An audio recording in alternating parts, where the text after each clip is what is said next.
And then during the week, we're at 14 million, and during a day, 14 million total from noon to 3 Eastern. And then during the week, 27 million people, not all at one time, but 27 million cum is what that is. And it continues to spike up out there.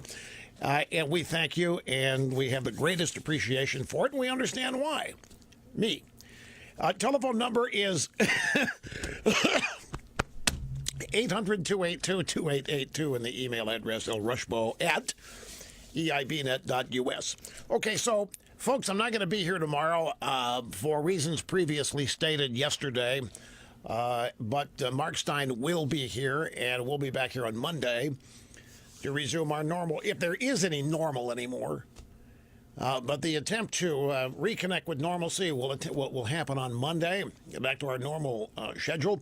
Okay, so in the news today, just here's some of the overall areas we're going to get into. Samantha Power has been unmasking Americans in the last year of the Obama regime at the rate of one American every working day. 260 different Americans unmasked by someone not even in the intelligence community. She was a UN ambassador, be the equivalent of Nikki Haley. Today, unmasking a bunch of people that she thought not.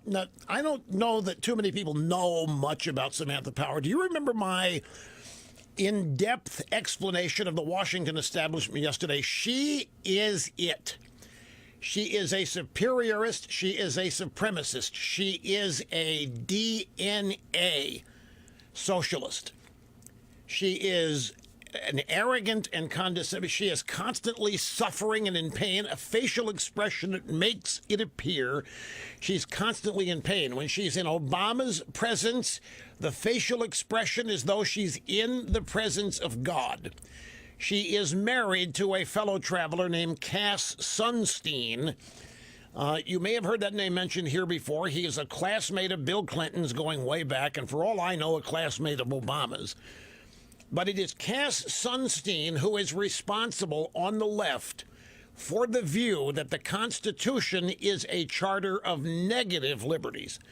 He may not be the originator of that take on the belief, but he was in the modern era the man who popularized it in a scholarly way. And what that basically means is that people like Sunstein and his wife Samantha Power, and all those people, Obama even talked about this, they look at the Bill of Rights as a negative. What is the Constitution? And now, given the way college students are being taught and what they think, I am confident that a wide percentage of college students does not know what the Constitution is. They do not know its history, and they do not know its premise. The Constitution's premise is to limit government. That is its brilliance, and that is its uniqueness. Never before in human history has a group of people, Americans, a population, a country, never before has a founding group of people arranged the affairs of state in such a way that the state is limited in exchange for open freedom and liberty of the population at large. Another example of American exceptionalism, if you will. Well, leftists who believe in government being at the center of everyone's lives don't like the Bill of Rights when you get right down to this. Not just Amendment number 2. They don't like the entire Constitution, particularly the Bill of Rights, the first 10 amendments, because they specifically limit government. They specifically spell out what government cannot do. And that's why they call it a charter of negative liberties, because to them, government's the center of the universe. The Constitution is negative toward government. That's why we applaud it. That's why we love it. That's why we defend it. That's why we protect it. That's why we swear oaths to it. It is to limit an encroaching government to prevent the slow creep of tyranny and authoritarianism. And that is its basic premise. And the left is offended by that. And that's why from FDR on, they have proposed a second Bill of Rights, which does the exact opposite of the Bill of Rights. And that is 10 amendments which would spell out what government can do. Now, they would say for you, but what it really means in their heart of hearts is what government can do to you, what government can do for itself. Anyway, Samantha Power is one of those. And she is, appropriately, as a leftist, lives in constant fear of the right, constant fear of conservatism, constant fear that the left is going to lose.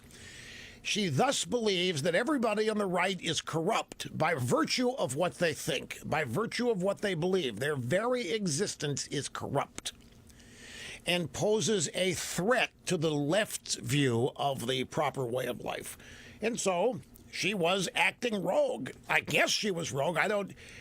I haven't delved into it enough to know if she was under orders to do this, but I would think she wouldn't need to be. Like Lois Lerner didn't need to be told to shaft conservative groups applying for tax-exempt status to the IRS. Obama didn't need to send her a memo. The fact that she was working for Obama was all anybody needed to know. She doesn't need to be told that conservatives are to be discriminated against. She doesn't need to be told that conservatives are corrupt. She doesn't need to be told to believe that conservatives pose a threat and therefore they should be penalized, limited, or what have you. She just do it. As Samantha Power would clearly, if she believes that, for example, opponents of Obama, be they in the Trump campaign or anywhere, just the very fact that they are opponents makes them suspects. The very fact that they oppose Obama. It's like Banana Republic kind of thing. The very fact that there is opposition to Obama is a political crime. And the people practicing this crime need to be exposed. And that's what Samantha Power is doing, and that's her mindset. I've never met her. I've never talked to her, but I can tell you 99% that I'm right.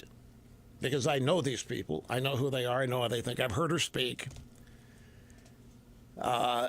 This is their life every waking moment. They don't have fun at backyard barbecues. If they do backyard barbecues, it is to plot, strategize, discuss. They never just take it easy and relax and have a beer or watch a football game. No. Every waking moment is devoted to the cause. Do not doubt me. They rely on the fact that most people are not that way. They rely on the fact that most people are not nearly as involved and therefore not nearly as suspicious, and therefore they are free and able to operate above the line and above the radar. They're able to operate in plain view.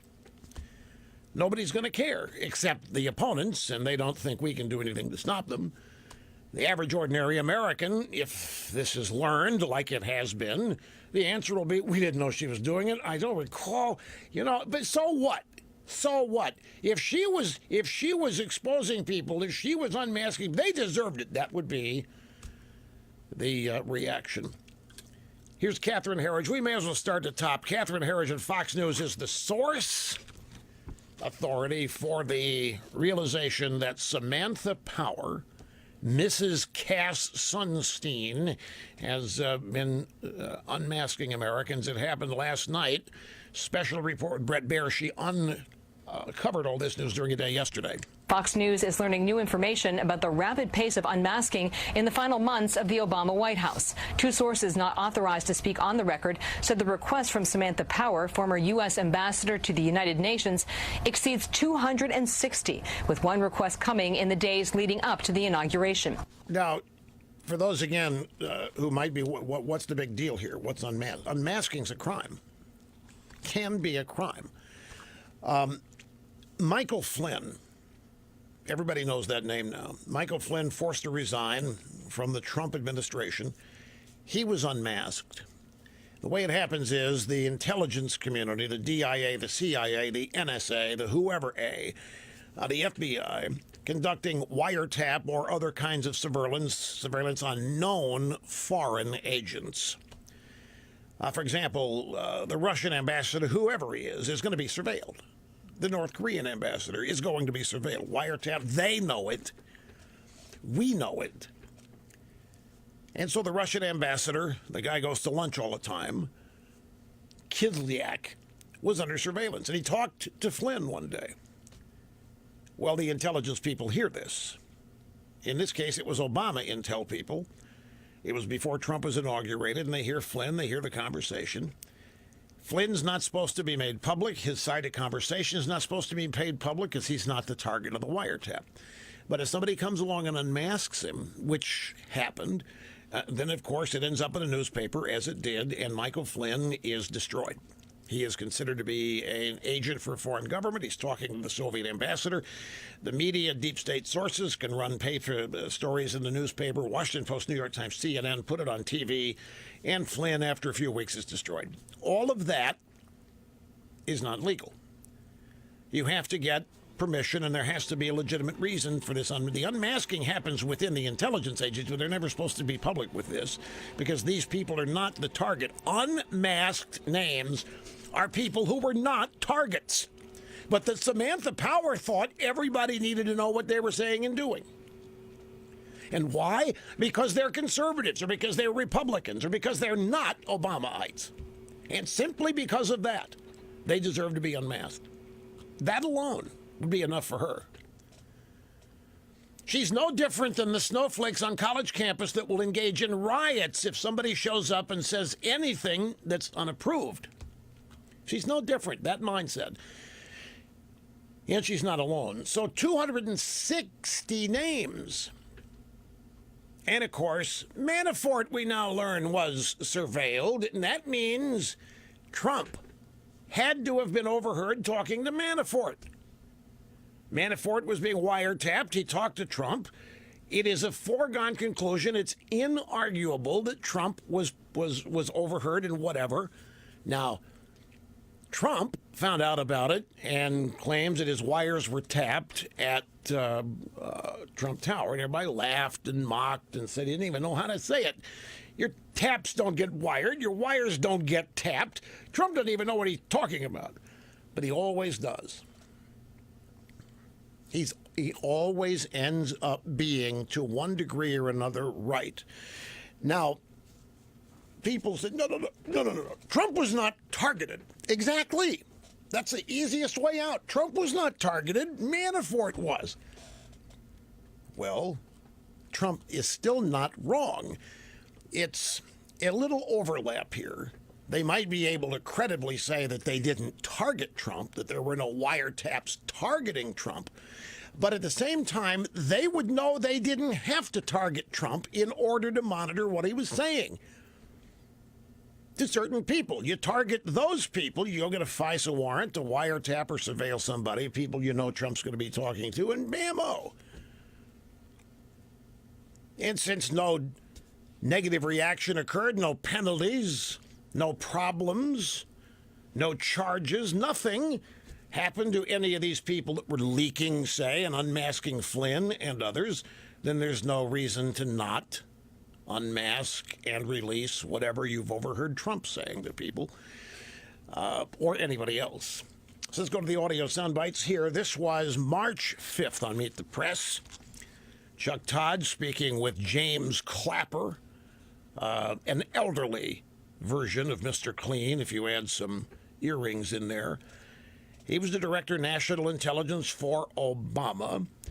Chuck Todd says, if the FBI, for instance, has a FISA court order of some sort for surveillance, would that be information you would know?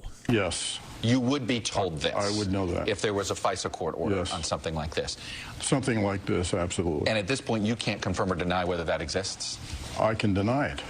There is no FISA court order. Not to my knowledge. Of anything at Trump Tower? No. Well, there was. That's the problem. There was a FISA court order to wiretap Manafort. Manafort had an apartment at Trump Tower. But you heard Clapper. No. Not to my knowledge. So, did he lie? Did he not know? He said he would know. Beginning of the bite, yes, he would be told, I would know this. So, no wiretapping at Trump Tower, not to my knowledge. So Clapper goes out and says this, and the media starts laughing at Trump. What a buffoon, what an idiot. Shouldn't use Twitter, he's lying and doing all that. So yesterday, last night, CNN, Don Lemon goes and gets Clapper, brings him back, says CNN has some exclusive reporting involving Manafort. Specifically, investigators got a FISA warrant to wiretap Manafort before and after the election. You said that you would know that and that you didn't know it, so it didn't happen. What's your reaction to it now? I can't comment on a specific FISA order. I said some things about this on Meet the Press on the 5th of March, and I stand on that statement. I can't confirm or deny it. I cannot comment on the media reporting, which is all we have, about a FISA warrant allegedly lodged against Mr. Manafort. I can't comment on that. I will simply reiterate what I said in March, and I stand on that. What a dodge. What a dodge. I can't comment on it. What do you mean you can't comment? You've been commenting on it every time anybody asked you until this guy sounded like Gergen yesterday or 2 days ago when he found this all the court of approval. Anyway, so they're chasing their tails now. They're lying either now or then. About this, and they have been caught. But they are also confident nothing's going to happen to them. Because even though Limbaugh uncovered it here, it's going to die there, or will. They will not pursue it. We'll be back. The exclamation point on the whole thing. After Clapper's first answer, I can't comment. I don't remember. I stand by what I said way back then. I don't know. I can't comment. And Lemon says, so did you know about a FISA warrant against Manafort at the time? I did not. And again, I have to say that what we have is media reporting only. And actually, commenting on FISAs are classified. And so, even if I knew something about it, I couldn't, and I don't. And I will just conclude by saying I stand on what I said on the 5th of March. Is it possible the president was picked up in a conversation with Paul Manafort? It's certainly conceivable. Yeah, Is it likely? I can't say. I wouldn't want to go there, but I will say it's possible. Yeah, well, obviously he was. They had a FISA warrant on Manafort, if we are to believe the media. And who's the source for the media? The people that did it. Yeah, they are supposed to be classified, but 95% of the crap that's been in the newspapers about this for the last 9 months has been classified, and it's leaked anyway. So, a long way of getting there. But Clapper says, well, it's certainly conceivable, yes, that President Trump was picked up in a... Certainly conceivable, I don't know. And I stand by... These people are caught. Samantha Power is caught. Clapper and Brennan... And all of these people are caught. They have been exposed here. And so now the effort to make it appear like it's no big deal and that nobody really knows is what's underway. You say, why can't we see the FISA warrant? Rush, why don't they make these public? Well, it's a foreign court. It's what Gergen meant when he was talking about the court of approval. Secret court. FISA is a secret court. We're not supposed to know. That stuff is indeed classified. But the reason, I believe, everything leaks. And there were actually a couple of stories about FISA warrants that turned out to not be true. There was this Louise Mensch, this anti-Trumpist from one of the UK papers, a couple others way back, almost a year ago now. In December and January, had written that there were FISA warrants twice on Trump, and nobody could find any evidence of it, and certainly nobody wanted to produce it. But I think one of the reasons, in addition to whatever legal reasons exist, I think there's another reason why the details of some of these FISA warrants will never be leaked or made public. And that's because I suspect... Of course, we'll never be able to prove this, but I suspect it's because we would find out, we would see that a lot of these FISA requests were based on the phony Trump dossier, which was the first place collusion was claimed. Remember that dossier, the Golden Showers dossier, nothing in it is true. Just to relive some recent history, a year ago, and for like 15, 16 months ago, this dossier had been floating around Washington, and everybody there knew about it. But everybody also knew that none of it could be verified, and so nobody in the drive-bys published it, but they wanted to. Especially after the election, they wanted this stuff out there so bad because they wanted to do anything to hurt Trump. They wanted to do anything. And this dossier was assembled with the assistance of Russian intelligence, paid for with money and operatives from a Democrat support group named Fusion GPS, not to be confused with Fareed Zakaria GPS.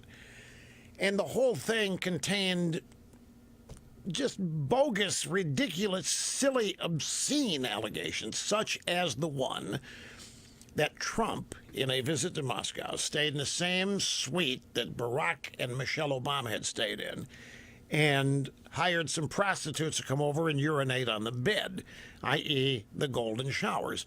Well, anyway, this was shown to Brennan, who was the CIA director at the time, and he believed it.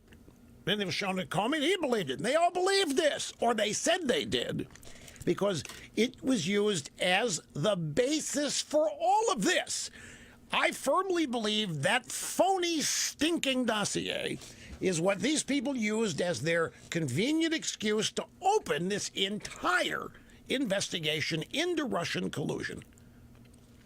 And I think a FISA warrant that exists on Manafort or anybody else will show this, that silly, unverifiable, rogue dossier formed the basis of everything. If that were made public, it would be embarrassing.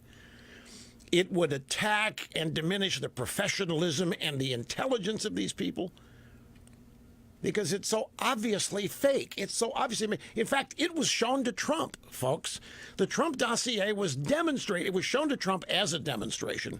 If you recall, Trump was publicly saying that he didn't need an intelligence brief every day. This before he was inaugurated. This during the transition.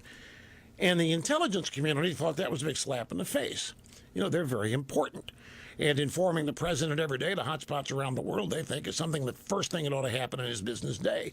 And Trump saying, look, I got a good memory. You can't change that much every day. I don't need a brief every day. So they grabbed that dossier during a meeting with Trump, said, this is why you need to see us. This is the kind of stuff that can show up out there.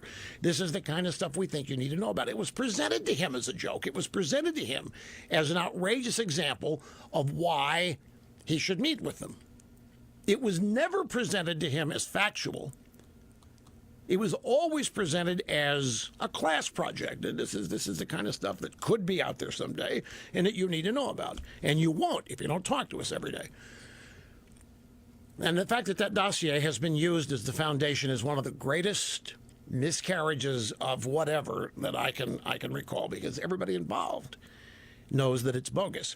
The way it ended up in public is the great journalists at BuzzFeed grew impatient and frustrated that it would not be published anywhere else, that it would not be alluded to. And the reason is they all wanted to do it, but none of it is true.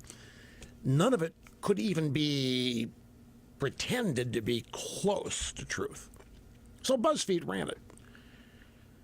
And they admitted that there's nothing to it. They admitted that none of it could be confirmed. They admitted that none of it could be verified, but that it was so important you need to know about it.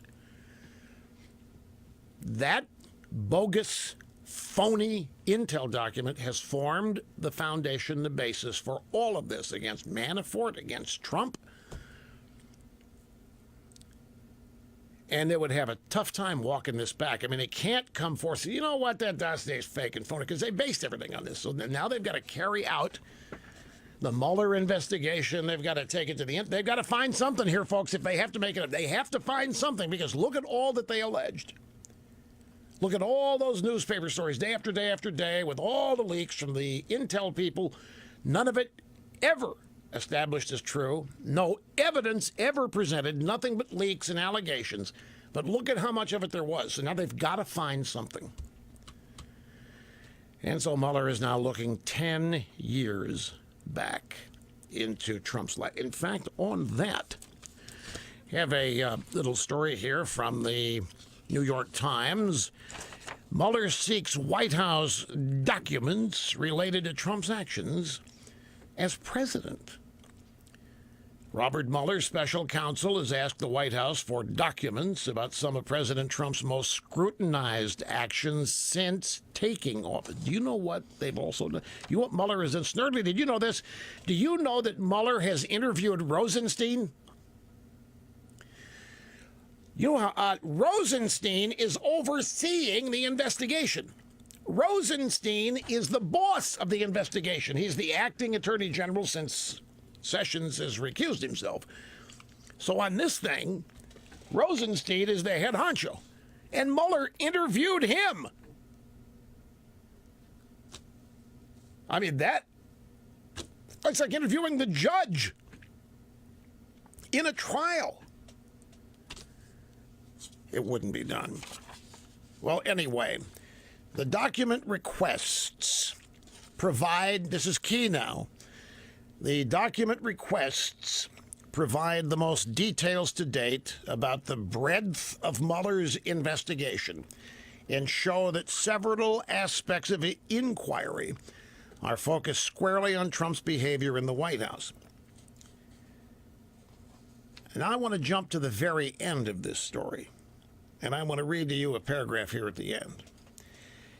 Based on the document requests to the White House, there is no indication that Mr. Mueller is pressing to examine Mr. Trump's personal finances or his business dealings, areas the president has said should be off limits. Now wait a minute.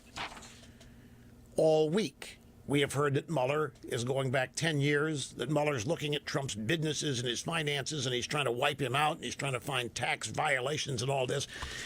And now the New York Times, with a little buried paragraph at the very end, based on the document request of the White House, meaning based on what Mueller has asked for. He's not asked for anything beyond the period of time Trump's been president. So all these previous hysterical reports about this from the news media, including the Times, have just been bogus? Meanwhile, while all this is going on, Donald Trump is kicking ass. I'm sorry, kicking butt. While all of this is going on, Donald Trump is triumphing. The Wall Street Journal has, we touched on an aspect of the poll yesterday. There are more internals in the poll out today. But, there's a bunch of favorable views now on what Trump did with Chuck and Nancy and DACA, based on what happened to Pelosi. And now people are saying, remember when Trump did the Chuck and Nancy deal and agreed to kick the deficit, the debt limit issue down the road 3 months to where it would come up again? It turns out that is one of the primary reasons why the Senate can revisit the repeal and replace of Obamacare. In other words, while everybody was saying that Trump was an idiot and was stupid and had violated what Mitch and Paul wanted by having to reauthorize a debt limit again at Christmas time in December, and the Democrats would just claim government shutdown, the very fact of doing that kept the door open. It's a budget process, Senate rules and everything. Kept the door open for the Senate to once again go back and tackle, repeal, replace Obamacare. And then the second thing, and we mentioned this, and we played the audio soundbite of the DACA people and the Dreamers taking over a Nancy Pelosi press conference and basically commandeering the microphone from her and calling her a liar and telling her that it's not just the kids, it's 11 million and we want amnesty. But she lost it. She didn't know what was going on. These are her friends. These are the people that should think she's on their side. And remember, the proper take on this is that the original take was that Trump has just slapped Mitch and Paul. Why, look at what Trump's done. Trump has cut a deal with Chuck and Nancy on the opposition. He's gone with the enemy here. He's disrespected the Republican leadership. This is a big deal. And they were trying to say that Trump didn't know what he was doing. Trump's a buffoon. That Mitch McConnell and Paul Ryan are really ticked off as a wider and wider rift between Trump and the Republicans. It's bad news, and it's all because Trump doesn't know what he's doing. And yet, the real result of that doesn't even involve the Republicans, because that rift already existed, and Trump was saying, to hell with it. If you're not going to help me, I'm going to go somewhere where I can. What has happened is the Democrats, the left, the snowflakes on campus, everybody else, they are livid at Chuck and Nancy for doing a deal with Trump. Trump's supporters are not livid at him for doing a deal with Chuck and Nancy. They are applauding it by almost 85%. They don't care. They have such faith in Trump that if he's dealing with Chuck and Nancy, there must be a reason, and they're going to hang with him and support him. But Chuck and Nancy's people are defecting. Chuck and Nancy's people are livid. Such is the Trump hatred that they don't think there's any value at all in helping Trump, in normalizing Trump, in securing victory for Trump. They don't think that Chuck and Nancy can outsmart Trump. They don't think Chuck and Nancy know what they're doing. The left is peeling away even further from the Democrat Party now. Trump's speech at the UN was a grand slam home run that everybody knows, but only very few will acknowledge. Most are still say, calling him Rocket Man is just so unseemly. It's made me so nervous, and it's embarrassed me, frankly. That's a minority view. I'm telling you, things are happening here and progressing almost exact opposite of the way the drive-bys are reporting it to you. The big news, really, is the Democrats. These are the intolerant ones. You know, they're not looking at it the way Chuck and Nancy. Chuck and Nancy say, look at what we're doing. We just snookered Trump. We brought Trump over to our side. We're going to run Trump. Trump's going to have to do it our way. Chuck and Nancy supporters, you suckers, you just got played. We hate Trump. Don't you understand? We hate Trump. You're not supposed to make him look human. You're not supposed to help him at all. They're livid at Chuck and Nancy. And that's why they showed up at the DACA thing and overtook the ceremony and commandeered her microphone away. Rated the #1 talk radio personality of all time, Rush Limbaugh, on the EIB network.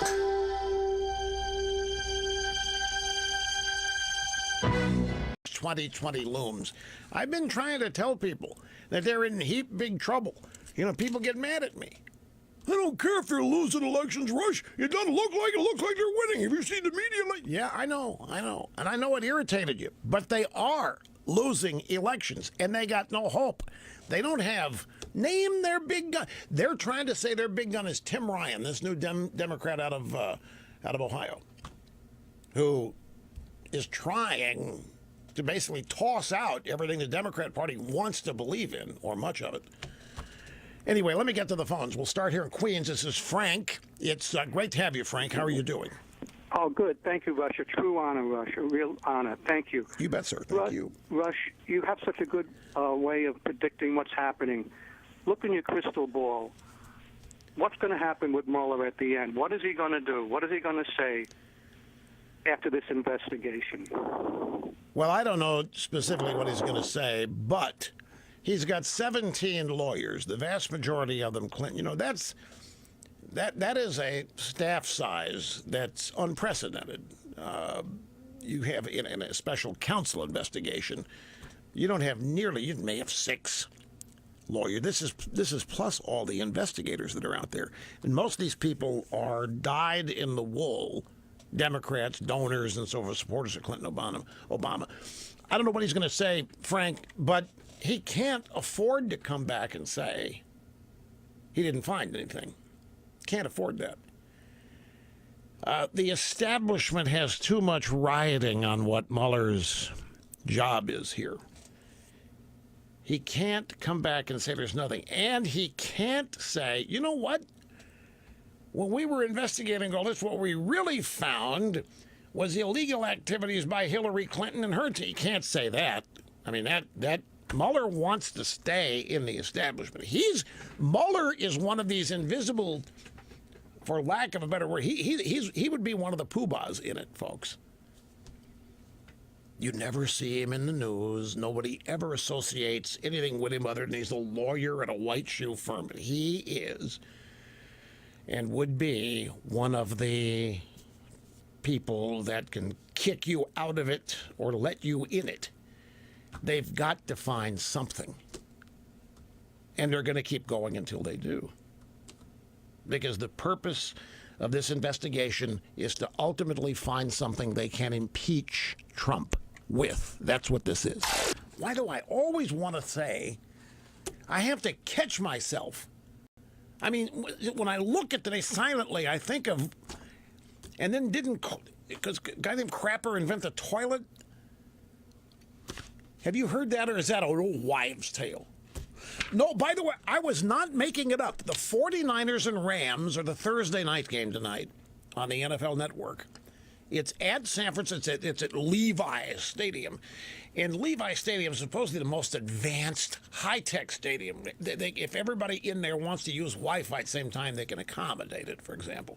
Or cell. They can accommodate it.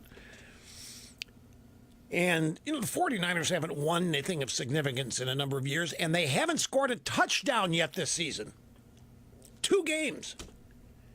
They hired as their head coach the offensive coordinator for the Atlanta Falcons last year, Kyle Shanahan, not a touchdown. And they're one of, I think, 2 teams, maybe 3, in 2 games have not scored a touchdown. That means no excitement. That means the fans are there to watch offense and explosive plays. They're not seeing it. So the Rams are showing up, and the Rams, they're not a team yet. I mean, they moved from St. Louis, and they've got second-year quarterback. Nobody's setting it on fire. The Rams and 49ers used to be one of the greatest rivalries in the NFL. San Francisco, Los Angeles, back in the days when the Rams were in L.A. Anyway, they are selling tickets for this game tonight for $15. That's the cost of 2 pretzels at a concession stand at Levi's Stadium. And as it is, it may be half filled like it's been all year. This is a major problem for the NFL. And they're trying to sweep this under the rug, but it is a huge problem. When they can't get face value for tickets, I mean, even if they could get half attendance at face value, there would be at least something to cling to. But when you can't even maintain face value and you're still only filling half the place up, and you haven't scored a touchdown yet this season, and people not crazy about Thursday night games anyway, and in the Bay Area, believe me, there are a lot of things other you can do on a Thursday night than go to a football game in Santa Clara. They're not even in San Francisco anymore. So I was not making up the price of the tickets, 15, but not all of them, but some pretty decent seat locations are $15. And you can buy your concessions on an app at Levi Stadium. Now they've gone all tech.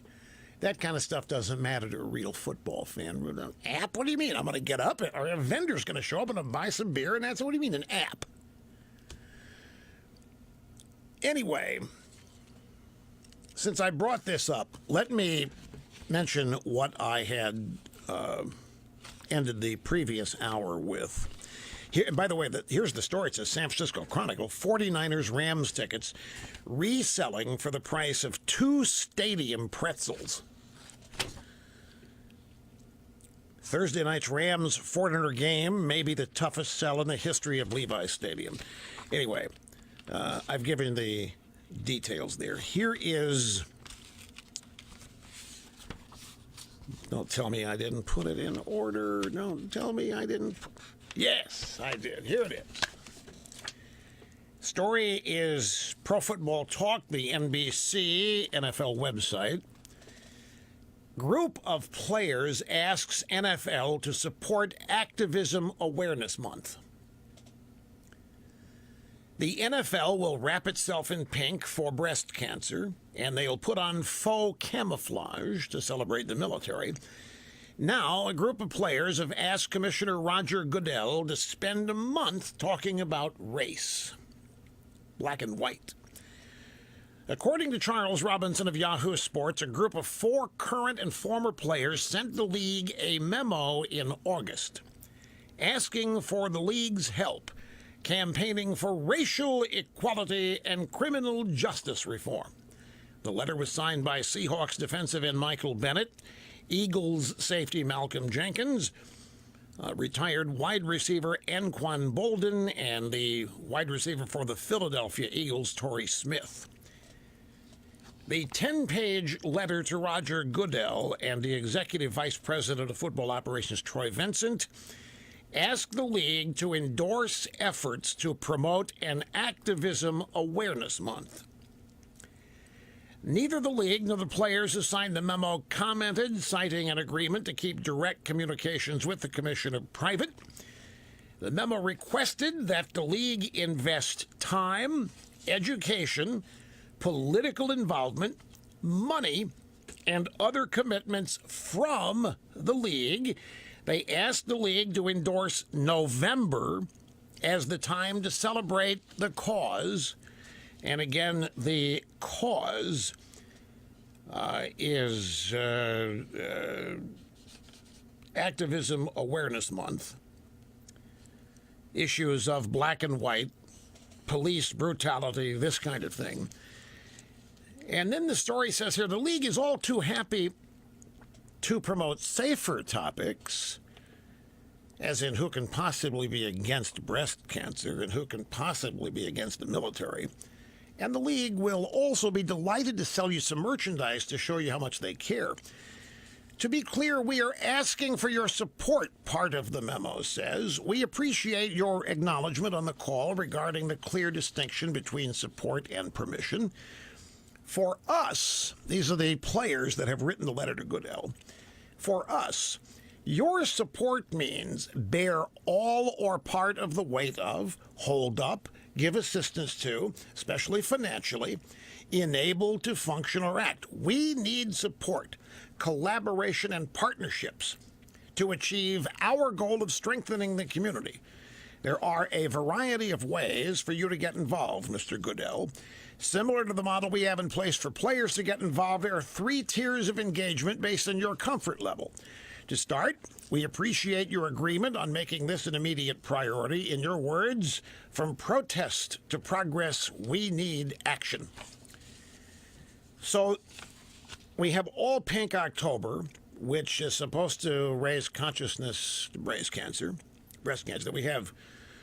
They wear camo socks and gloves and stuff to raise consciousness of the military. And now I don't know what they want the league to do, but they want there to be a month-long recognition of the problems of police brutality and discrimination in law enforcement, prison population, this kind of thing. Activism awareness. And they're asking the league to endorse November as the time to celebrate the cause. They want the NFL's help in campaigning for racial equality and criminal justice reform. What's criminal justice? I'll tell you what that is. That's police brutality and prison overpopulation. Now, what's the league going to do? This is a group of players. This is not the Players Association yet. This is a group of players. We don't know how many players they represent, but it's going to end up being significant. This is all an offshoot of the Kaepernick situation. This is all an add-on. In other words, now, taking a knee during the anthem or sitting on the bench during the anthem, that's not enough. The players want to do more, and they want the league's support in doing more. In other words, social justice warriors want recognition and permission to call attention to their cause and be permitted whatever behavior they ask on NFL games, Sunday and Monday and Thursday nights. Now, what do you think that's going to cause? What effect is that going to have? Everybody agrees that sports was an oasis. It was an enclave. It was a space away from all of that kind of controversy. It was a respite. It was a place to go spend 3 to 4 hours not thinking about that stuff. Now these players are asking, apparently, that the league join them in making this front and center for the month of November, and they want this in people's faces. Now, the players are not investors in the league. The players have put, in terms of capital and finance, nothing. They have their contracts to be paid, and they'll be paid no matter what happens. Yesterday, there was a story that the NFL may be facing givebacks up to $200 million so far in lost advertising revenue because of the declining ratings. If the ratings decline continues, it's not going to stop at $200 million. So the players are asking the owners and the league, who are the capital investors, who are essentially the property owners here. The players are not. The players' investment is not at risk, not this specific. I mean, they have their contracts. What this is going to do to the future of the game, they obviously either don't care or are wrong and think it's going to help. But I'm not sure that this is why people want to turn on the TV. They already are not. In even greater numbers, people are turning the NFL off.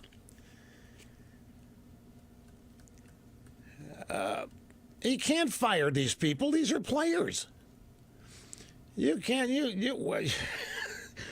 Certainly is saying, if I were Goodell, I'd fire him. I'd get him out of the damn league. That's not going to happen. That isn't going to happen. Then you'd have their teams maybe boycotting their next games. See, if you fire Michael Bennett, I'll guarantee you Richard Sherman will lead a movement in the Seahawks, and they won't show up. Well, I mean, the inmates are running the asylum in universities now, and we look what's happening there. Have you heard of latest at Pitt? University of Pittsburgh. Pittsburgh students demand disarming of police and free tuition. University of Pittsburgh students are demanding that school officials disarm all the university police and ban city cops from the campus entirely.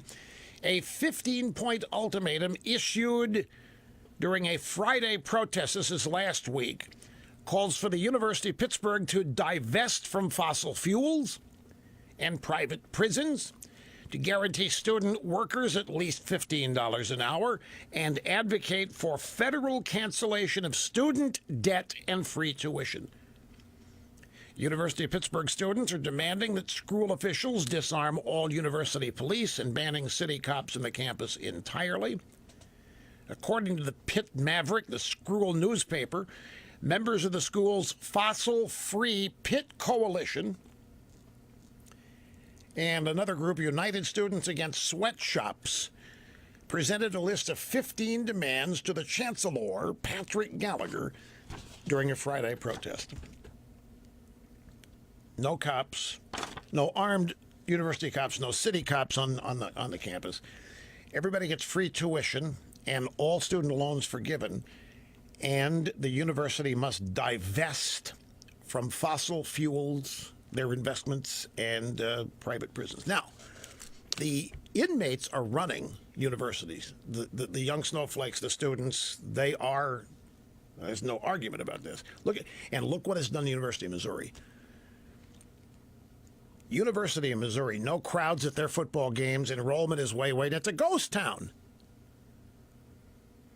compared to what it used to be. Many universities around the country were the snowflakes and the social justice warriors. They're running the place. And Snerdley says, get rid of those players. Get them out of the league. That's not the way this is going to go. Not the way this is going to go.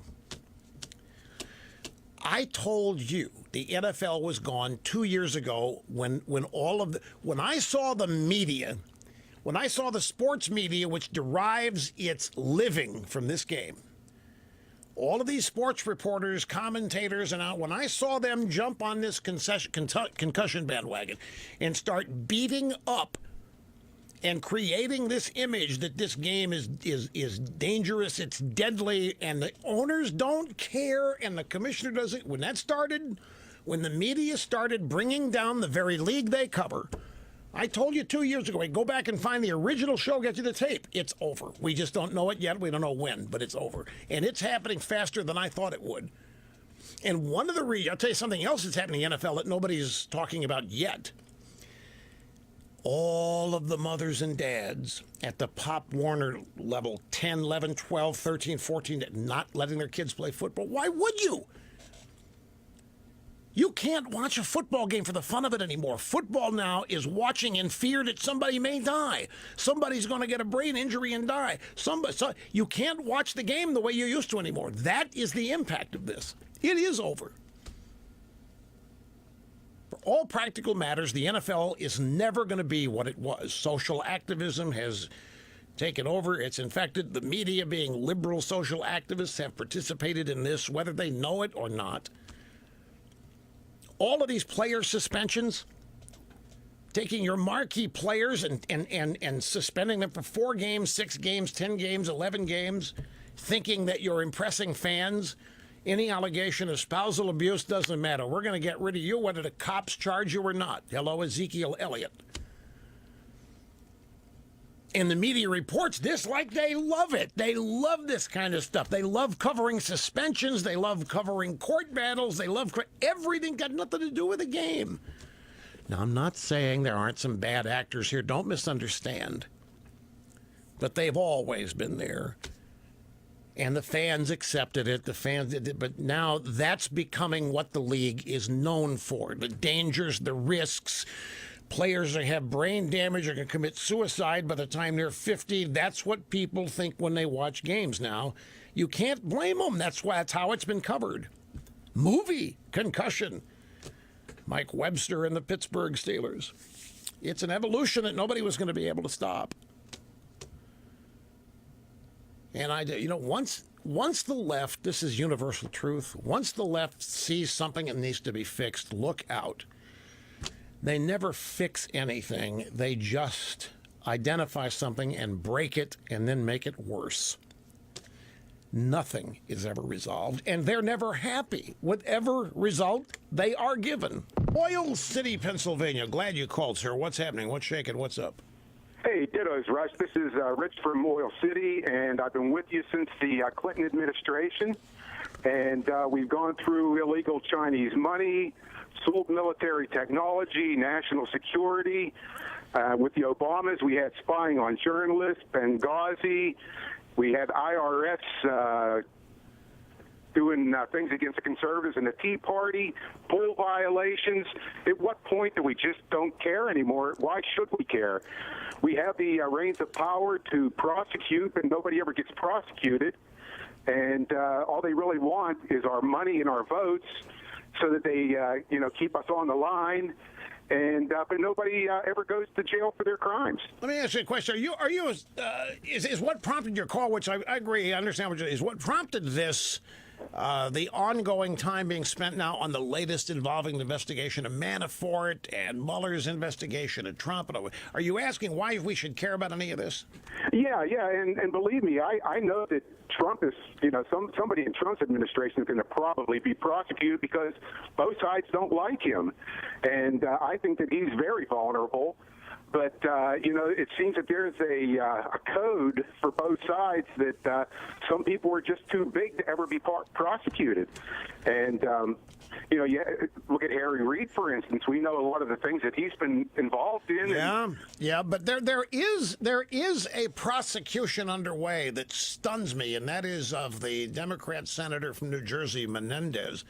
And this is deep. This guy is going to get, he is in big trouble. They are really gunning for this guy.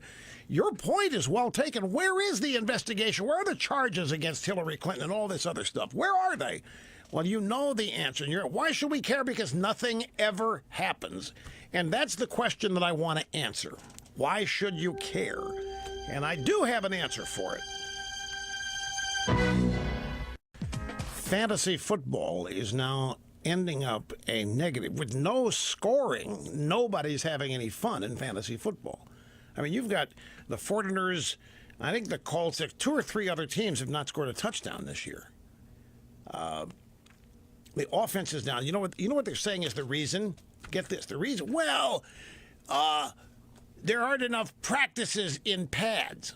Well, that's what you guys wanted. I mean, in the latest contract negotiations, the CBA, for the purposes of safety and elimination of concussions and danger, there are only 14 padded practices permitted per season. NFL teams practice Wednesday, Thursday, and Friday, with Wednesday being the big day. They have Monday go in and get injuries treated, maybe look at film from Sunday's game. Tuesday's the off day. This is on teams that are playing on Sunday. Tuesday's the off day. Wednesday, you come back, you're given a game plan, you have your meetings, you go out, practice for 2 hours. That's where you implement what you're going to do against the other team, any offensive, defensive changes. Only there's 17 weeks in an NFL season. Each team has a bye week. 1 padded practice on average. And people say, well, if there's only one, and Belichick said it, the coach of the Patriots, if we can't wear pads, then we can't tackle. And if we can't practice tackling, we don't get better at it. Which is absolutely right. This came in a discussion of why are so many offensive lines so bad this year? And that's because, well, they can't practice. Well, that's what the players wanted. And it was granted because of the focus on injuries and safety, concussions and suicides and all that. And what all of this has caused, I don't care whether you like football or not, but all of this stuff is when you politicize things, it's the left that does it. And when the left politicizes something, I guarantee you they're going to destroy it. It happens in everything they politicize. Look at everything in life you're cynical about, and I'll guarantee you liberal politics dominates it. Guarantee you. Maybe there's exceptions and everything, of course. But liberal politics has overtaken the NFL. Every aspect of liberalism, the presumption of guilt on the part of wealthy owners just because they're wealthy and they're white and the players are black, 75%, that's not good. That's not good. And then you add the fact that now people cannot avoid it. They cannot help but watch football thinking maybe they shouldn't be because it's so dangerous. Whether it is or isn't, if you condition your fan base to believe that what they're watching is dangerous and therefore not good, they're not going to enjoy it. There may be some guilty. You're always going to have people that want to see the car wreck, but they don't want to see the aftermath of it. And when you have people watching football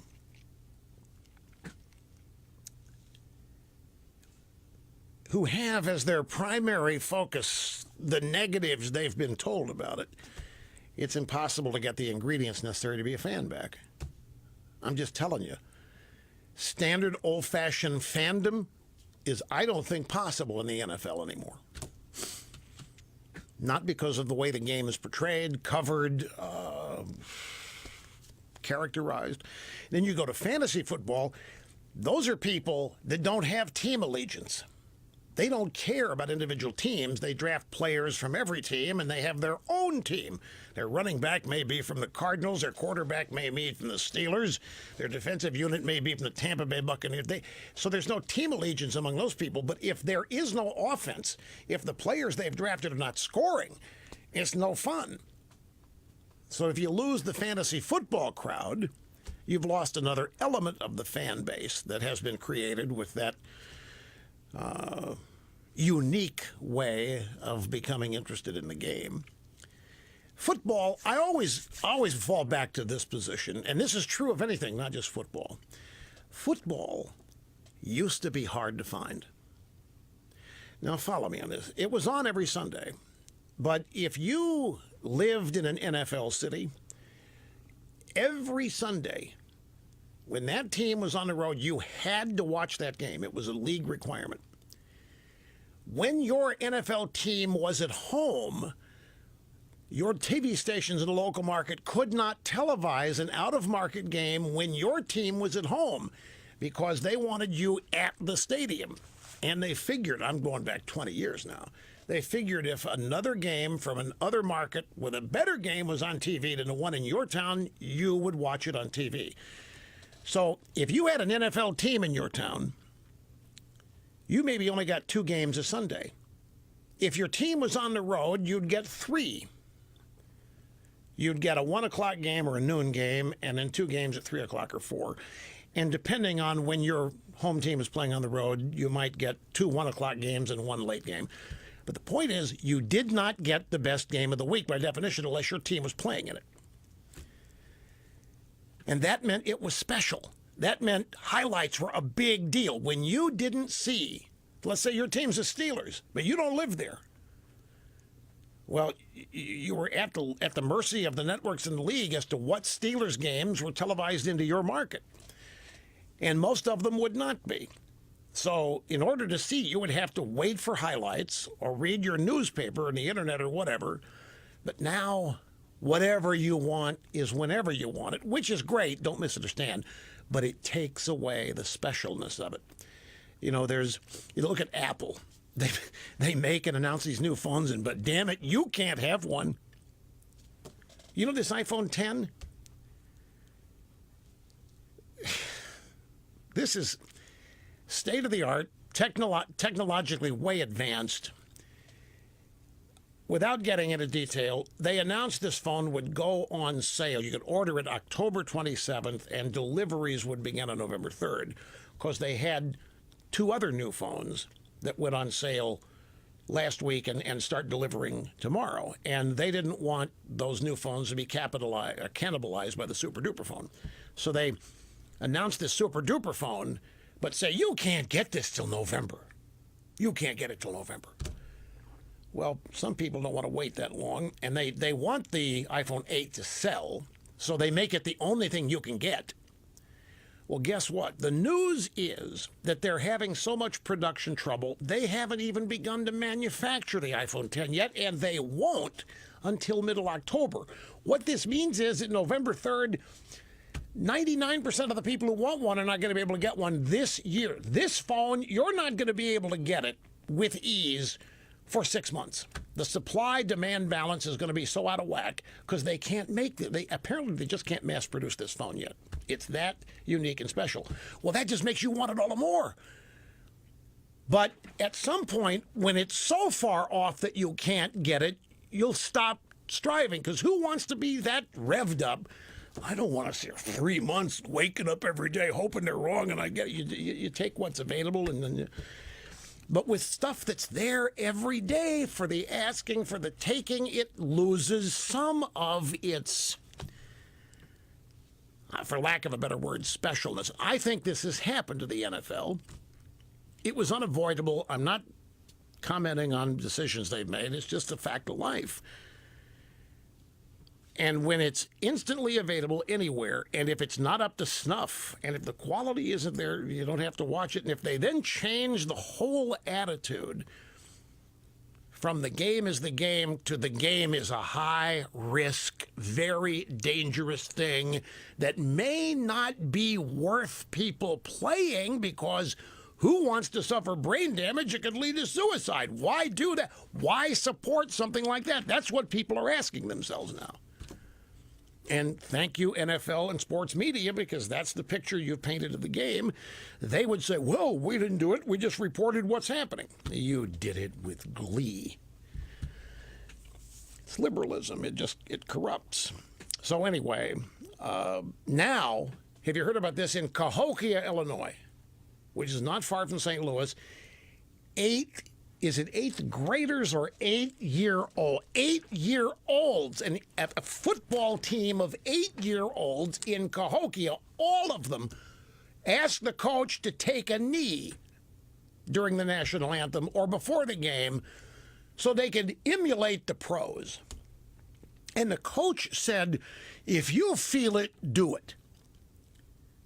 So now 8-year-olds, at least in Cahokia, have been granted permission to emulate what they see from the Colin Kaepernicks in the NFL. And they kneel during the national anthem ahead of a recent game. Now, we had a caller, why should we care about any of this? He was specifically asking about why should we care? These investigations into people, they never lead to charges. Hillary Clinton's never get charged. I think Bill Clinton's never going to get charged. Why should we care? Well, the reason you should care, I look at the clock. I've got to take a. I'll answer this when we get back, and I swear we're going to get back to phones. Leftist and anti-media studies, and that's the answer to the question. Why do we care about it? Why should you care?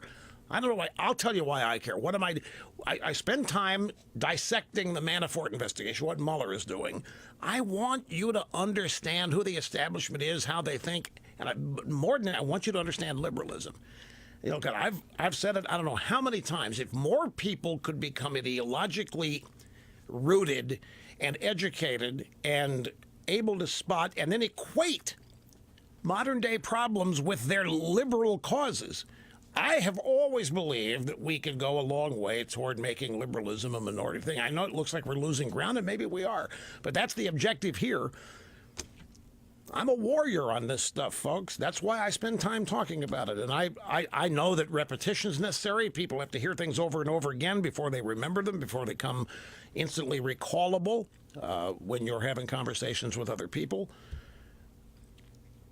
And to help explain things that may appear to be one thing on the surface but have totally different real reasons why they're happening.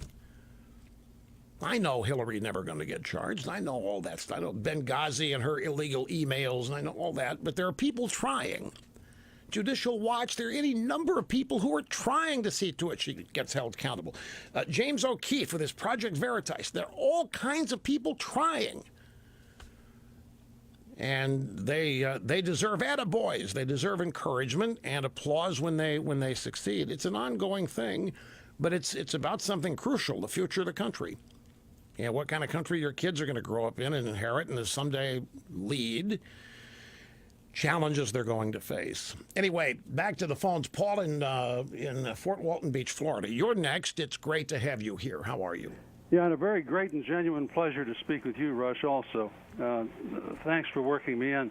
Schumer and Pelosi have both said they're going to try to bring the DACA deal they made with Trump to a vote as early as possible. And that won't be hard because they have the Dreamer bill they passed in 2010 in the House to dust off and throw on the clerk's desk. But there needs to be a political reality check before this thing comes into Congress and starts being discussed.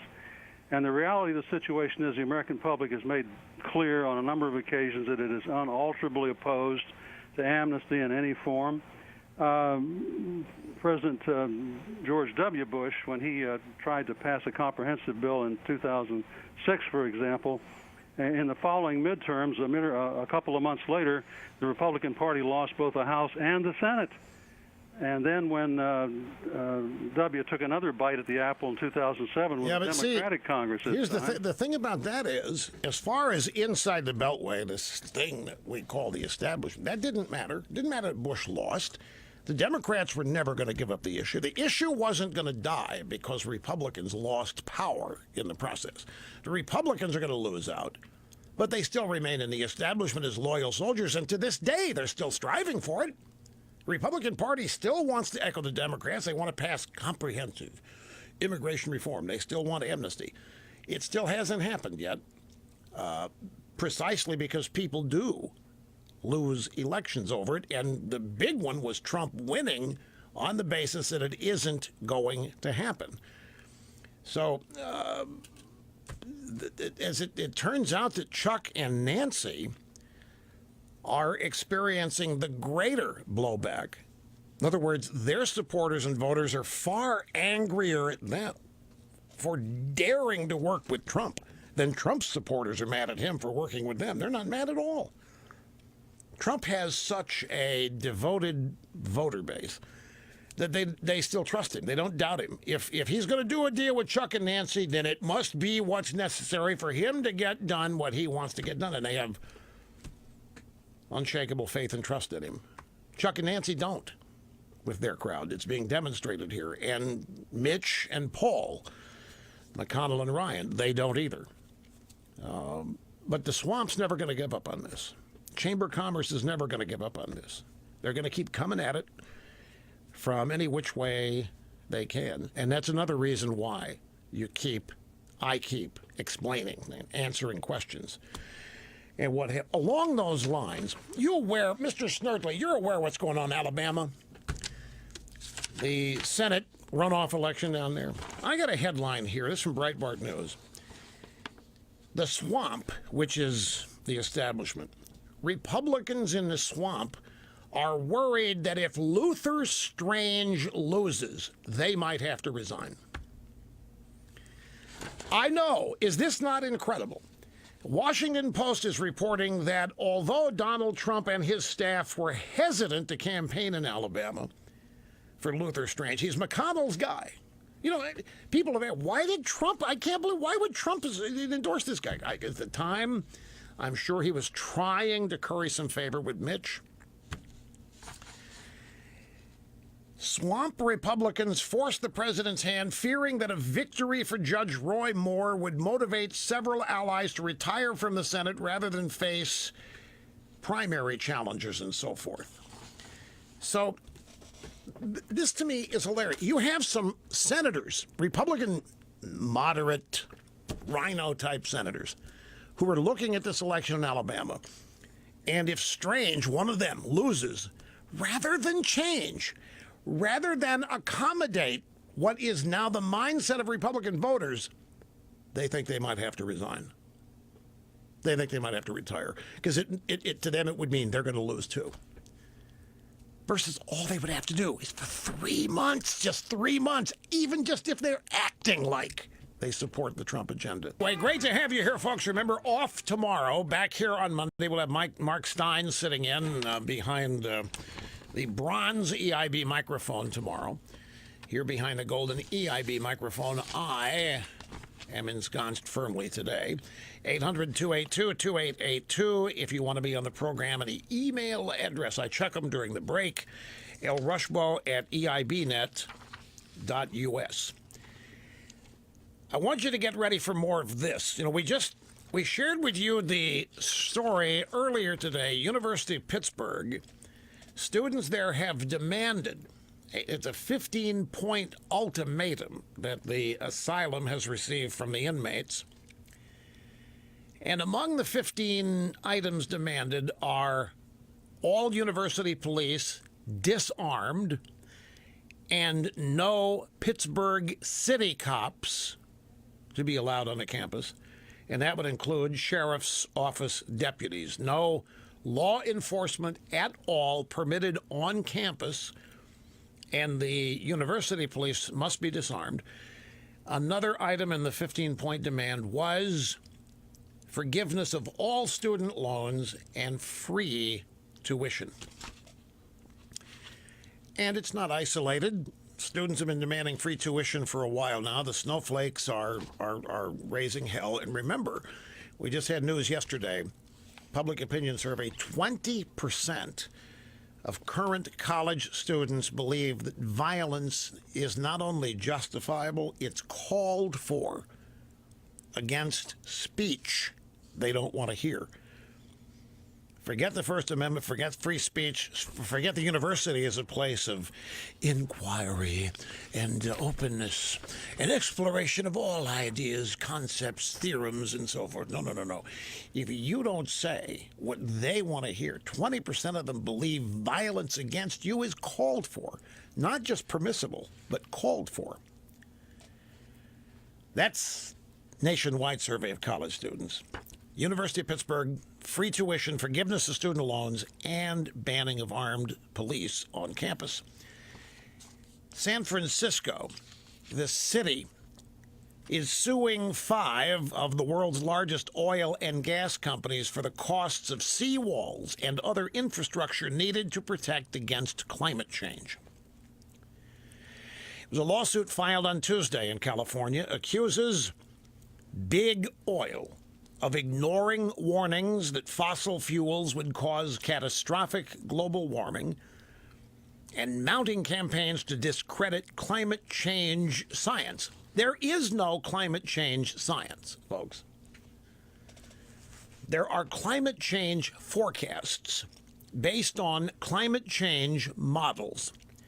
There is no empirical scientific data that human beings affect the climate. Anytime you see the word consensus and science, throw it out. Science is not up to a vote.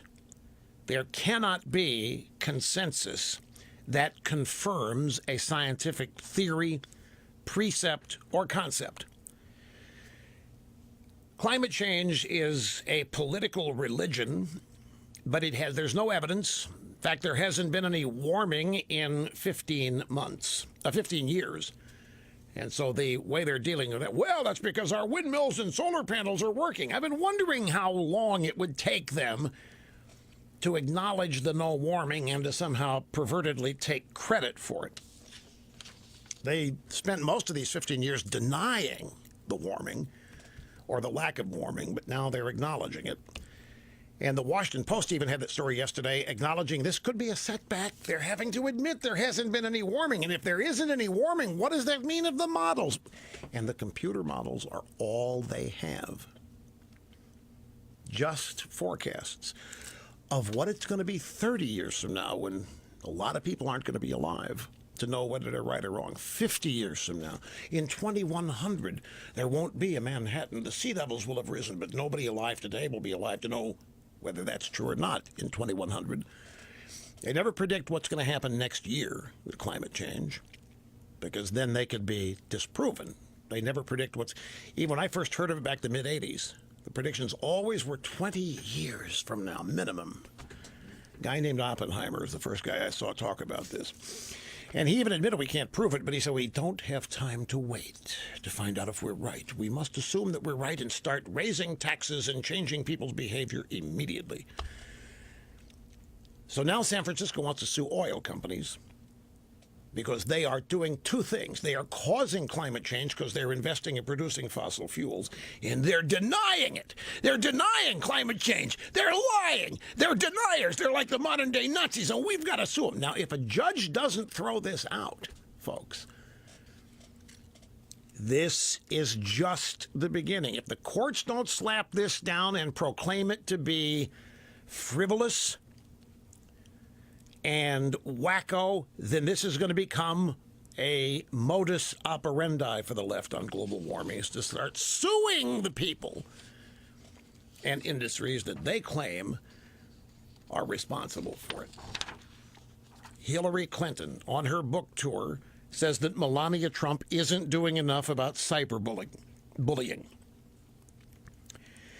Hillary Clinton said at First Lady Melania Trump isn't doing enough to tackle cyberbullying. No, and look, I don't think anybody's doing enough on cyberbullying. Clinton told Mike, the publication, when asked if she thought Melania had enforced her platform. Trump has condemned cyberbullying. She did so in her first United Nations speech in New York City on Wednesday. So Melania makes a speech on cyberbullying, and of course, Mrs. Clinton's reaction, she's not doing enough on cyberbullying.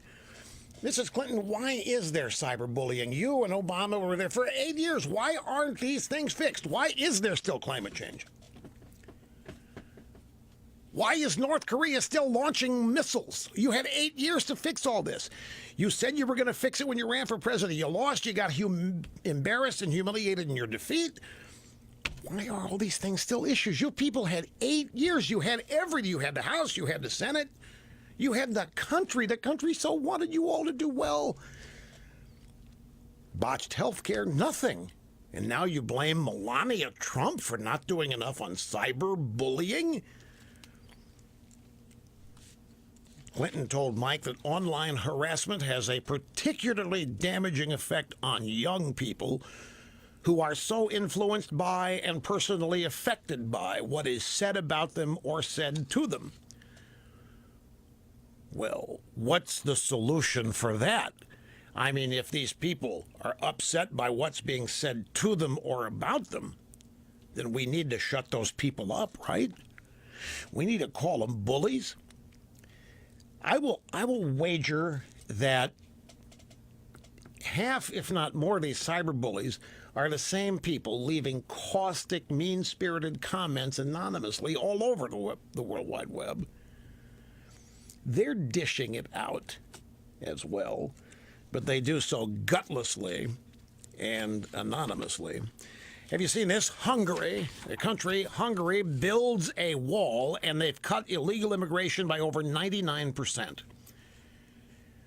Hungary has slashed illegal immigration by over 99% after rolling out a series of powerful border fences in response to the European migrant crisis. You know where else there isn't any of this as a problem? Poland. Poland does not permit any refugees. Poland doesn't permit any illegal immigrants, and they don't have a crime problem. They don't have a terrorism problem. And the European Union says that's not fair. And the president of France called him out and says, it's not fair. You need to start taking some immigrants and some refugees so that you can get your share of terrorism, so you can get your share of crime. He literally said it, folks. It's not fair that Poland doesn't have their own share of this. Liberalism spreading misery equally and calling it fairness. I want to grab a call quickly, because it'll take us into, I got a couple transitions here, and the call's going to fit well. This is Mary Jane in Deerfield, Ohio, and I'm glad you called. What's up? I'll tell you what, I'm so happy to have you answer the phone. It was just like a dream come true. Anyway, I was listening to you yesterday and earlier today talking about Nancy Pelosi's town hall meeting. And I really think that it was staged. If you saw the meeting from the beginning... Wait a minute. You think it was staged? I do. And why was well, it staged? If you look at the whole thing, the beginning, Nancy's talking at the podium, and she's got a whole group of people sitting nicely on chairs in front of her, and they're talking. And then the camera pans to the right, and you can see these young adults over there standing, and they start marching in on her. Now, they all have little papers they're reading from.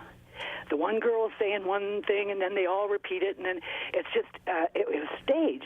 Nancy didn't have her usual look of threat, like when she's confronted. She usually has this look. Well, wait a minute. No. Pelosi always has those gigantic deer in the headlight eyes. You can't tell whether she did it or not. But wait, hold just a second here. Okay.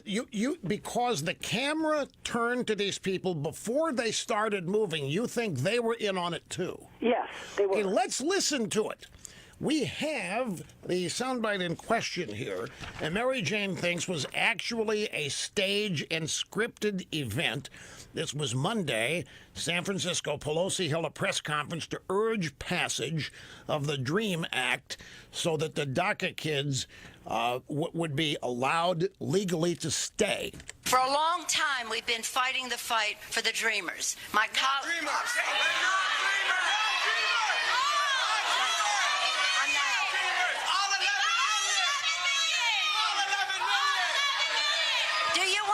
Do you want to hear an answer, or do you just want to shout?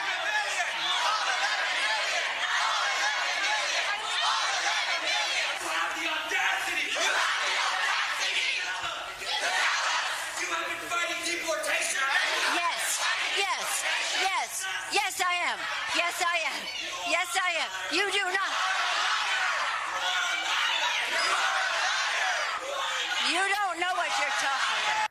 Were you able to hear all that? Were you able to hear them say, you're a liar? Okay. I did. But all 11 million. And she says, you think the whole thing was staged, scripted? It was a performance. It was. It's a thing, a bargain. For what purpose? She's going to use. What purpose? What purpose?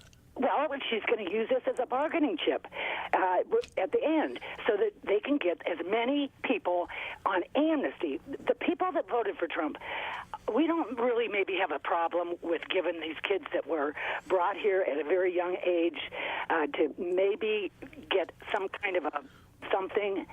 But to get all their family and make them all citizens, we've already done this once. We did it back with Reagan, I think it was, and they promised a wall then. We have a real serious problem here. All right, now let me get it. That was 1986. That was Simpson-Mazzoli, and we amnestized, or amnestetized, if you will, about 3 million. And with the assurance they're going to secure the border, and it was never going to happen again. And of course, now we're up. They say 12 million. It's got to be much more than that. I'm sure it is. Now, one other thing here. There's another aspect of this that's just caught on that people now just routinely say that I am suspicious of.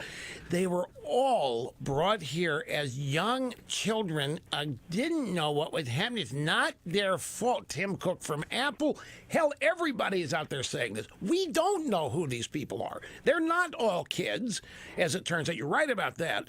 They keep telling you it's 800,000. Some of them came on the trains from Central America a year ago without their parents. Right. But it's a magic when you say they're children, and we can't round up children. Not a country. There is not a single country in the world that permits illegal alien children to stay and become citizens. Not a single country, and there's a reason for it. If they did, then no other restriction would matter, because you couldn't keep a child out if that were the law. And that's the dangerous thing about this. But I'm still fascinated. You think the whole thing was scripted as she was in on it? If you watch the whole thing, that part that you played was after the fact. Those people had all swarmed in from the side.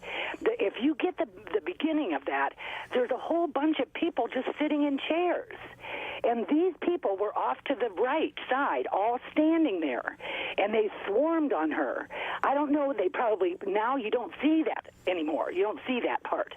And the thing of it is, if you see the whole thing, it was definitely staged. And Nancy was not surprised, like her eyes weren't bulging out like she You usually may does. have a point in one thing. A lot of people would have to be paid to swarm Nancy Pelosi. That's something he would not do on their own. Yes. But I get your point. The whole thing is staged. The left does pay protesters. I mean, half of Occupy Wall Street was employees. The thing of it Black Lives Matter and all. A lot of these are George Soros financed and bust-in people. Some of them are. But you think the purpose of this was to anesthetize much more than just kids? Yes.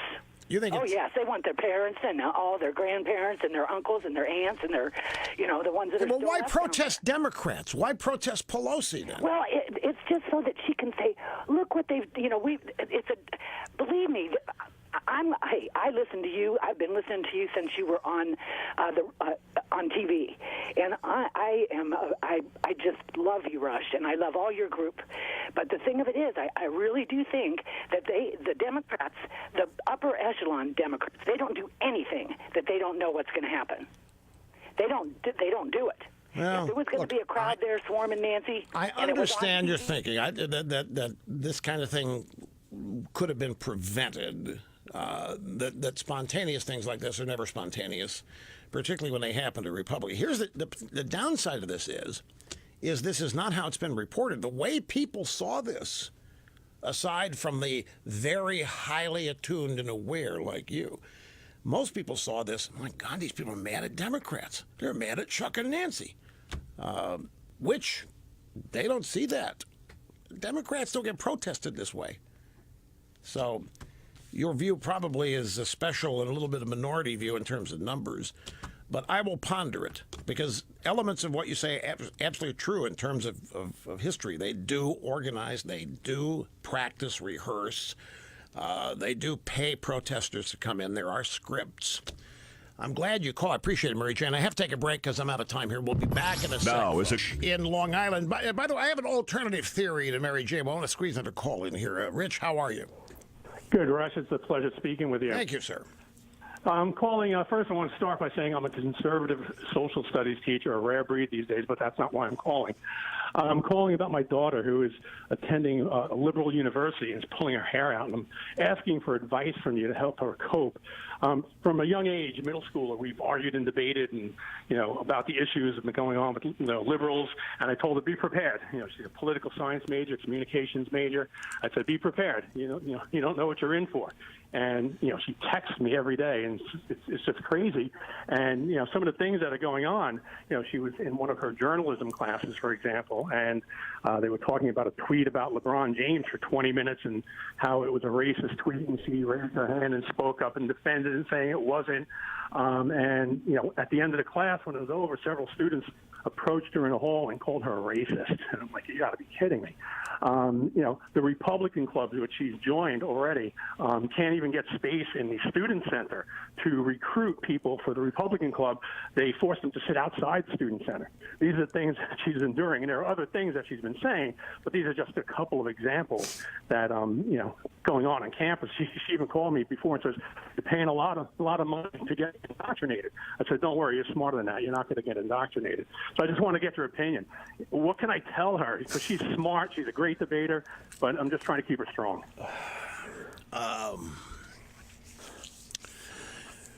She's a freshman? She's a transfer student. She's a sophomore. She goes to my alma mater, and I was there in the 80s when Reagan was president. Well, all right, look, I've got a break. I'll hold you to the break, and we get this question in one form or another, how to deal with liberalism on campus. The best answer is get her out of there, but I know you're not going to do that, so... How many of you have at home old Super 8 movies, Super 8 film? How many of you have in your life you've had a VHS camcorder that you shot home movies on, or Betamax? How many of you have loose photographs from years and years ago? They're just in boxes and stacks. You never look at them. They're just, because they're photo. You took them to 1 hour photo processing places in the mall, and they don't get seen anymore. My guess is that a lot of you have some of that stuff, and you haven't thrown it out because it's important. It's family memories. You keep telling yourself there's going to be a day someday when you'll be able to find a way to watch it. Well, here's what Legacy Box does. They're an outfit in Nashville. You sign up, and they'll send you a big box. That's the Legacy Box. And in this box, you put all that stuff. You put your Super 8 film, all of it. You put your VHS tapes, if television shows that you've recorded on VHS that you kept, from years and years ago that you thought you wanted to keep forever. Now the format's gone. Betamax ditto, or those loose photos. You put all that stuff in there, and you send it to them. They'll digitize it. They'll put all of it on a DVD or a series of thumb drives, whatever you want. They'll do it inside of 2 weeks, and they'll report the progress to you as they go. So you could do it yourself if you could round up all the equipment. It'd take you forever to do it. And if you don't like tech and if you're not into it, you don't want to waste the time. That's what they'll do for you. And in 2 weeks, with professional dubbing equipment, so that the quality is preserved the best it can be. And when you get it back on your DVD or a thumb drive, and it's instantly copyable, you can copy that for other family members or friends. And if you want to index it for search, if you want to take the time, you can do that too, but at least you'll have it for the rest of your life on formats where you can actually view the stuff. Maybe it's if your kid's growing up and you haven't seen this stuff in years. This is especially true if your grandparents don't have this stuff. This is a hell of an idea these people have come up with, and they're going gangbusters. And it's just easy for you. They send you the box, you put all these things in it, and send it back to them. And 2 weeks later, all of your memories are digitized for you. And you can watch them wherever you can slap in a DVD or a thumb drive on your computer. Go to legacybox.com/rush. And if you do that, that automatically will get you a 40% discount off the plan that you choose.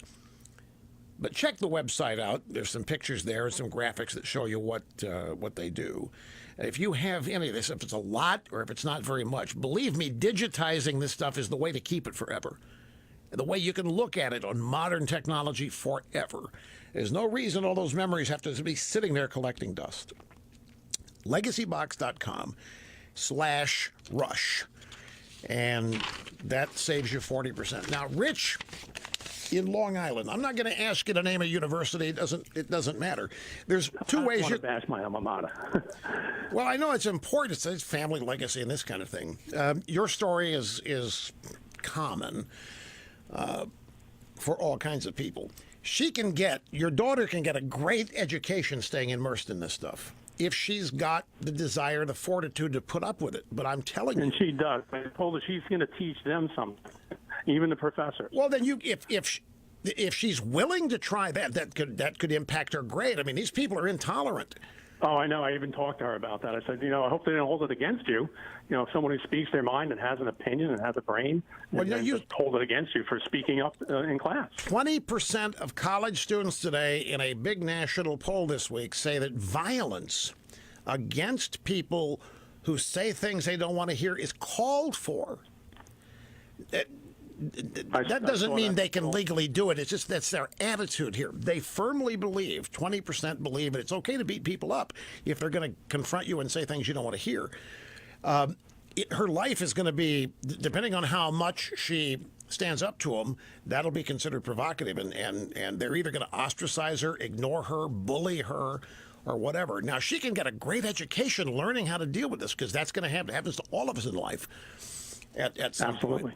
But I told her when she went to her Republican club meeting last night, I said the first thing your club should talk about is how can we get in the student center? This is unacceptable. Why should you accept being put outside when everyone else can be inside?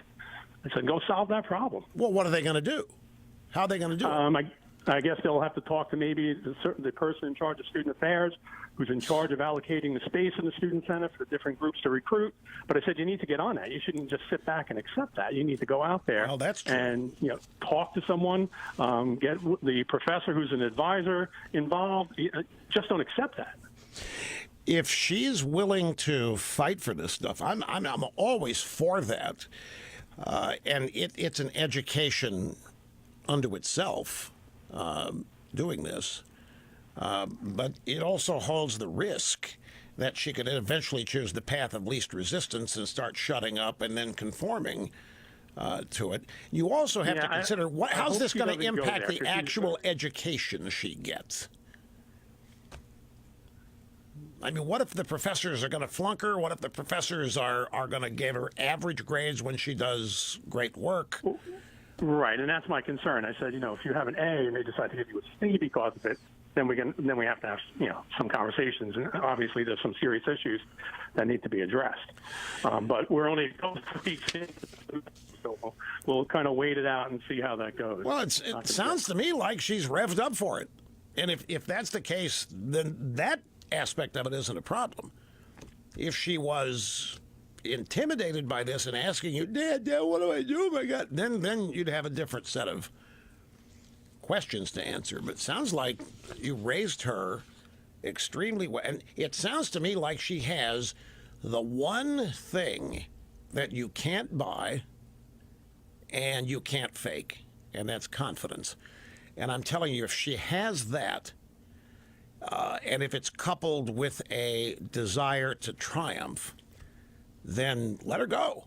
That's the best advice I could give you, because it's people like that are going to be necessary in dealing with this kind of tyranny is what it is, and it's actually legitimate fascism, and all these Antifa people are against fascism. They're practicing it.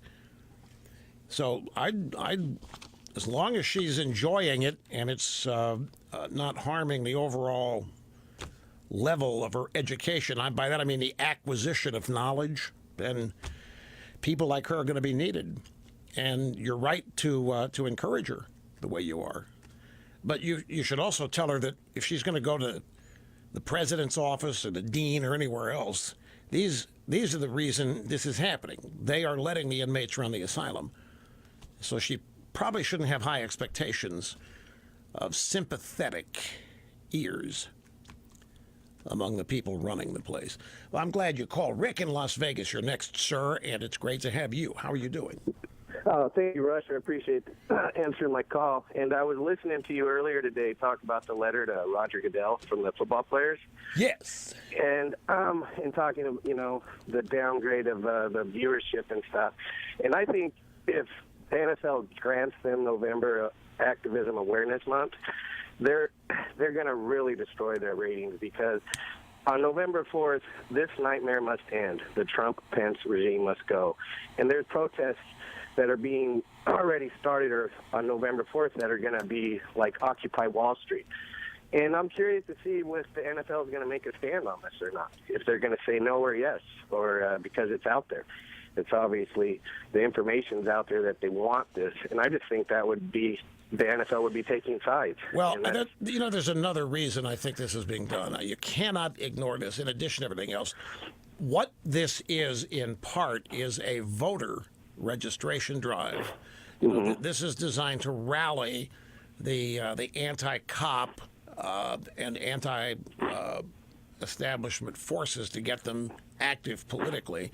But the NFL, players are already now beginning to protest on the field during the game. It was Michael Bennett of the Seahawks last Sunday who, it wasn't quite 100%, but it looked to everybody that saw it like he was giving the Black Power salute after a touchdown or after some play. Much like the athletes of the 1968 Summer Olympics, USA track athletes in Mexico City, one of whose name was John Carlos. I forget the other's name, but that's the raised fist in the air. And he did that. His fist was not closed, but a lot of people thought, aha. And I saw a story, activism makes it to the field in the NFL. What he's talking about, folks, is there have been 4 players in the NFL who have sent a letter to Roger Goodell, a commissioner, asking the league to permit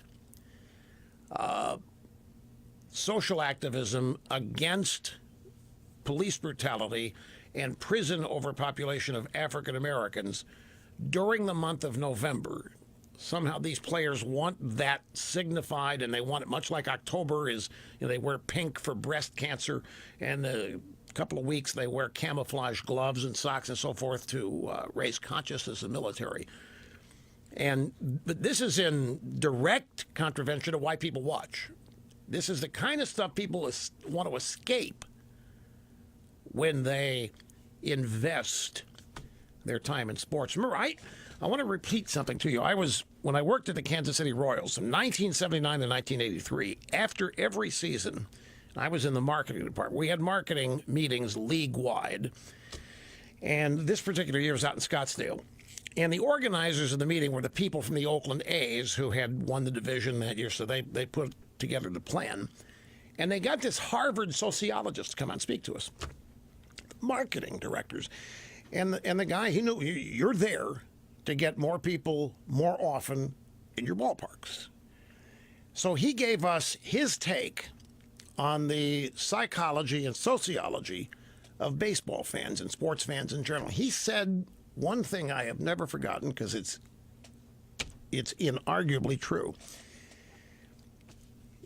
Back then, this is 82 or 81 is when this would have been. But he said, sports is the one thing, the only thing, in which you can invest total passion without consequence. And he followed that up by saying, try that with a woman. Or if you're a woman, try that with a man. And what he was saying was, you can tell your team every which way you know you love them. You can show them. You can show up. You can cheer. You can buy jerseys and memorabilia. You can do all that. And the team will never divorce you. The team will never try to take your house. The team will never kick you out. The team will always appreciate you and love you. They may lose, but they will always. And the try it with a man or woman was, people are afraid to totally open up because they fear rejection, but your team won't reject you.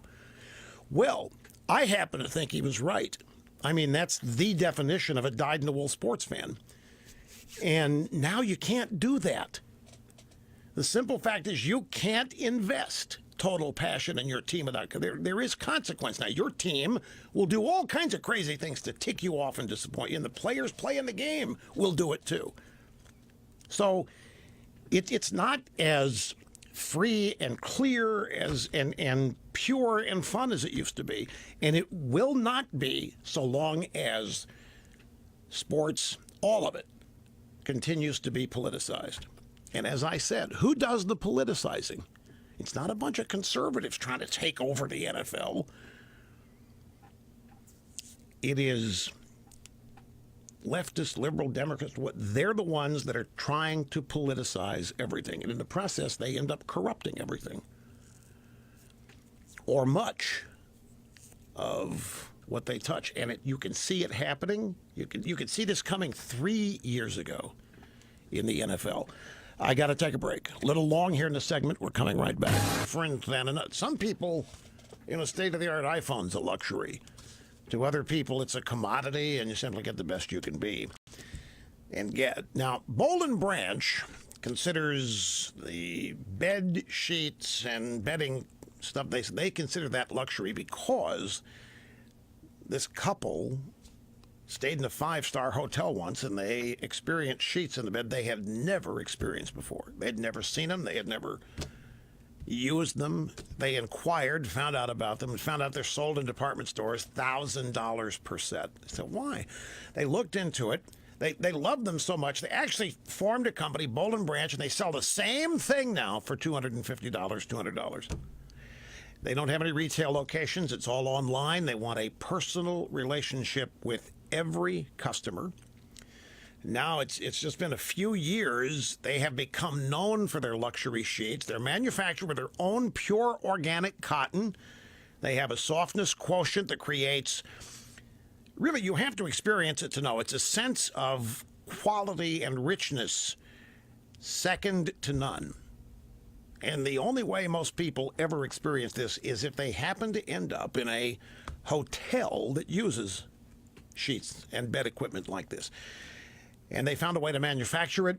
The fact they don't have retail is nothing against retail. They just don't want the middleman overhead prices and costs. They just want to be able to sell this to you at much less than you can get it anywhere else. Now, here's the thing about this. They so believe in these, you have 30 days, folks, to try them. And if they're not what I say, if they don't stand out, if the level of luxury, if you don't think there's anything special about these to the sheets you already have, you send them back and a full refund. You can't afford not to try this. You know what the return rate is? 0.6%. Not even 1% return rate. Boll & Branch, B-O-L-L, bollandbranch.com. Use my name. You'll save $50 off your first order, and you're going to be giving these to other people as presents this holiday season. That's my word.